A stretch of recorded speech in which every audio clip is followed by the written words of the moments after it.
What do you think is the saddest thing that can happen on life's journey? It's a huge question, right? Well, today we're going to dive into a really challenging essay by Feng of Life Chenyuan that gives a pretty surprising answer. Let's get into it. So the entire essay really hangs on this one single question. And the answer, it's probably not what you're thinking. It's not about losing a loved one or, failing at your job.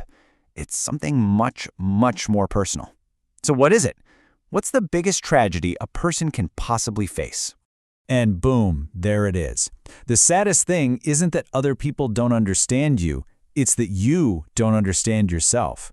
It all comes down to a lack of self-knowledge. And if you really think about it, that makes a lot of sense, right? I mean, how much of our frustration comes from not even knowing why we do the things we do?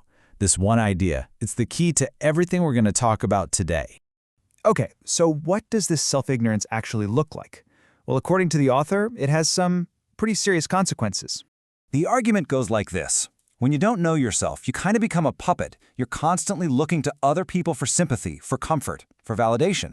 But here's the thing, that doesn't make you stronger. It actually makes you incredibly weak, almost like an infant, totally unable to handle any real responsibility or take any real risks. And there's actually a specific term for this state of not knowing yourself. Wu Ming. You can think of it as a kind of deep internal blindness. And the author is crystal clear on this. This state of Wu Ming is the root cause of pretty much all of your personal misfortune. And this idea completely flips the script on personal responsibility. You know that instinct to complain about other people or society or the world? This essay says that's a total dead end. Every single bad thing that happens to you is basically just a mirror, reflecting your own self-ignorance. The problem isn't out there, it's in here. So this lack of self-knowledge doesn't just cause you pain, it also makes you chase after some really dangerous illusions. And maybe the most tempting one of all, the fantasy of getting success without earning it. Feng literally calls this desire for instant success a devil's joke. Think about it. That dream of overnight wealth, the essay says it leads to prison. That desire for instant fame, it just turns into infamy. A sudden grab for power. Total destruction. These things aren't shortcuts. They're traps. Plain and simple. So if those are the traps, what's the alternative? Well, real success, actual miracles, they don't come from some lucky break. They're built, slowly, piece by piece. It's a complete rejection of that whole get-rich-quick idea.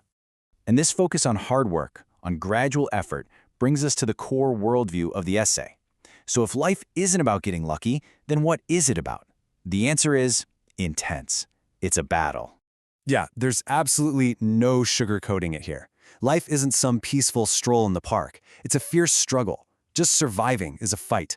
And according to this philosophy, you have to accept that reality before you can find any real meaning. And that leads to a really confronting point. If you feel like your life is easy, that everything's just quiet and good, the author argues you need to ask yourself a question. Did you earn it? Because if not, that comfort is an illusion. It comes at a price, and someone, somewhere, is paying for it, with their sweat, their tears, and even their blood. This worldview creates a really stark moral contrast between two kinds of wealth. First, you have righteous wealth. This is the stuff you create through your own hard work and diligence. It's seen as the most moral way to live. But then, there's sinful wealth.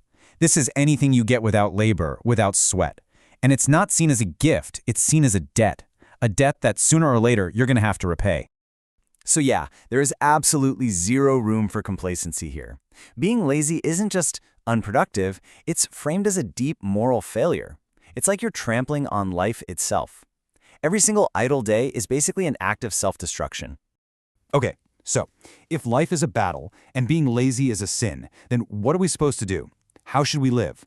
Well, the final section of the essay lays out a path forward, and let me tell you, it's a demanding one. First things first, forget the easy life. That's out. In this view, a truly wonderful life is only possible if you are prepared to be hammered by life. You have to be ready for the sweat, the tears, maybe even the blood. You don't find meaning by running away from the struggle. You find it by running towards it.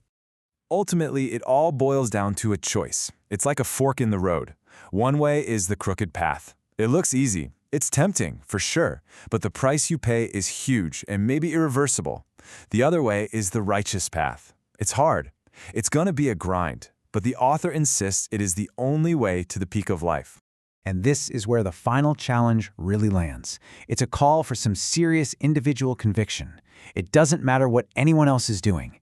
Even if 99 out of 100 people are taking that easy, crooked path, you have to be the one to insist on walking the righteous path, even if you end up walking it completely alone. And that brings us right back to where we started, with a question pointed directly at you. The whole essay argues that the saddest thing in life is not knowing yourself. So after going through all these ideas, the challenge is pretty clear. Do you know yourself well enough? Do you have that deep understanding of who you are and what you're capable of to consciously choose the difficult path and see it through? That's the big question this powerful work from Xu Feng of Life Chan Yuan really leaves us with.